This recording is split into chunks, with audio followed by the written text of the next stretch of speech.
When's the last time you seriously considered your mental health? Let me tell you Hannah's story.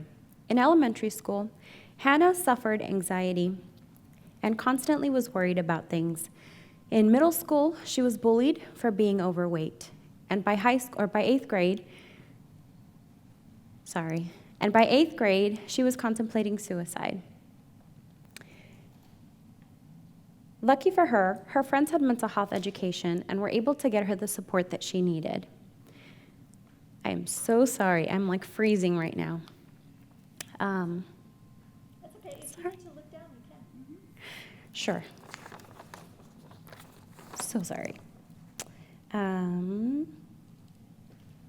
She felt off and didn't know what was going on, but her friends took notice. Because they had mental health education, they were able to connect her to the supports that she needed. I am so sorry. You're good. Don't worry about looking down. You see, sadly, Hannah's story is not unique. 1 in 5 youth have a mental health condition. 1 in 5 youth have a mental health condition. With the stigma and shame that surround mental health, our youth and young adults are afraid to ask for help and don't know where to turn. My name is Arcy, and I'm the project director for Help and Hope for Youth, an initiative under NAMI of Southern Arizona, working to reduce the stigma so that our youth and young adults get the help they need when they first experience mental or behavioral health issues. We are an alliance of member organizations working to educate, advocate, and support mental health and stigma reduction programming for our youth. Youth that participate in our programs, 80% of them indicate knowing how to help themselves or a friend when they first start to experience mental or behavioral health issues. This cause is special to me because when I was 12, I suffered what I now know as my first anxiety attack. My parents gave me garlic pills. The truth is, mental health issues affect everyone. By the time I conclude my pitch, 9 individuals would have completed suicide. That's our entire panel of judges and several of you in the audience. Suicide kills more people than homicide, diabetes, and heart disease in ages 10 to 24 combined.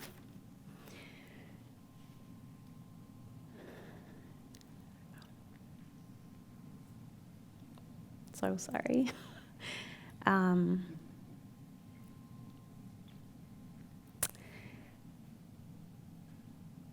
I am so sorry. We believe that by providing students education on warning signs and symptoms and actions to take, we can help prepare the students, like Hannah's friends, who were able to get her the help that she needed. Your donation of $150, so sorry.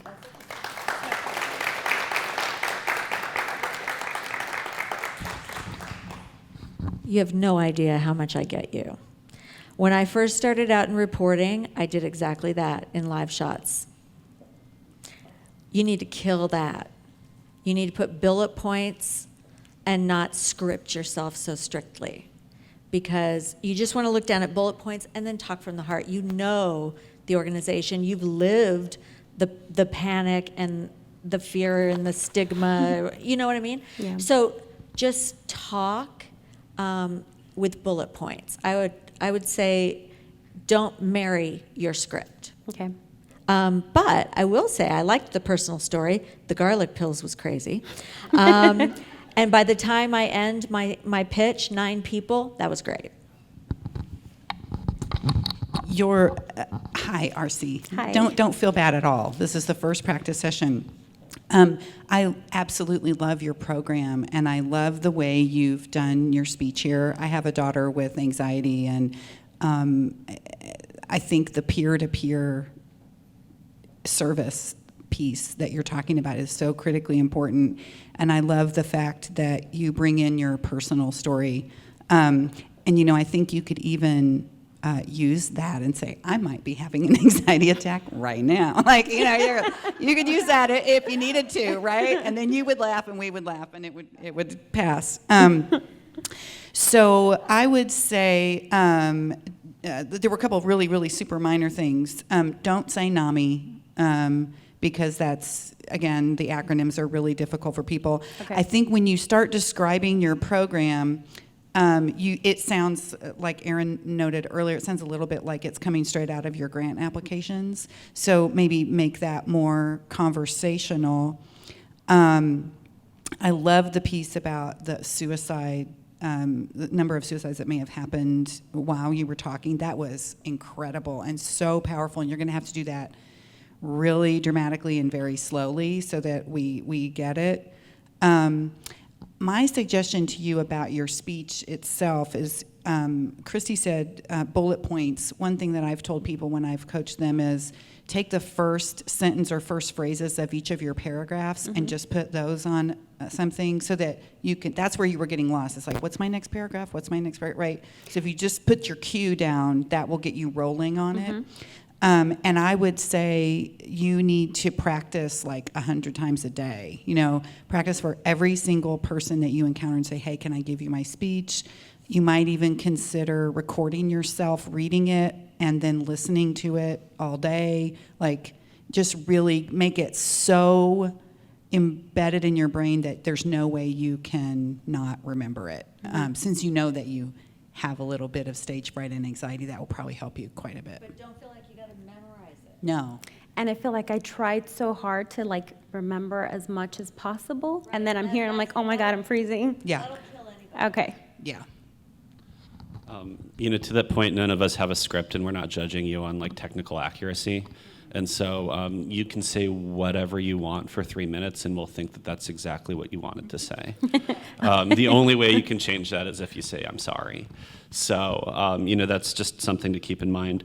Not to rehammer the point, practice a lot to get yourself comfortable, but I think you really need to kind of remember what the goal is here. And the goal is you want to convey these 5 or 6 points in these 3 or 4 different ways within 180 seconds. And it's not, I've got this 2 pages of stuff that I feel really good about, and I have to just nail that 2 pages of stuff.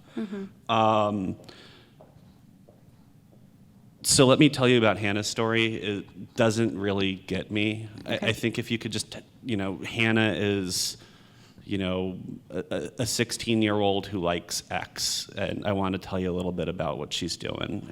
I think that would just buy me in a little bit more. Okay.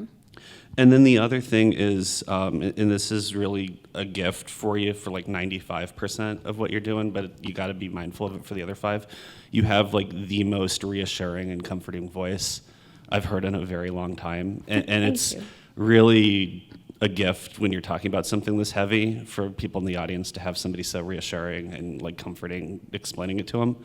But then when you get to that like garlic pill line, which is probably the funniest thing we're going to hear today, you need to really go out of yourself to make sure that we know that this isn't something you're trying to comfort us with, but kind of make us laugh in kind of like a sarcastic way. And then the same thing with the statistic about by the time I'm done, 9 people have completed suicide. You're pissed about that, and it's almost hard to tell because again, you're just like so comforting and reassuring. You need to just work on acting in that minute. And that's when I do think you need to do 1,000,000 times over. So it's just kind of muscle memory, how you're doing it a little differently. But make sure you kind of step out of your normal self because I think those points need to come across a little differently than the rest of it. But really, really good presentation, and you'll get there. Thank you.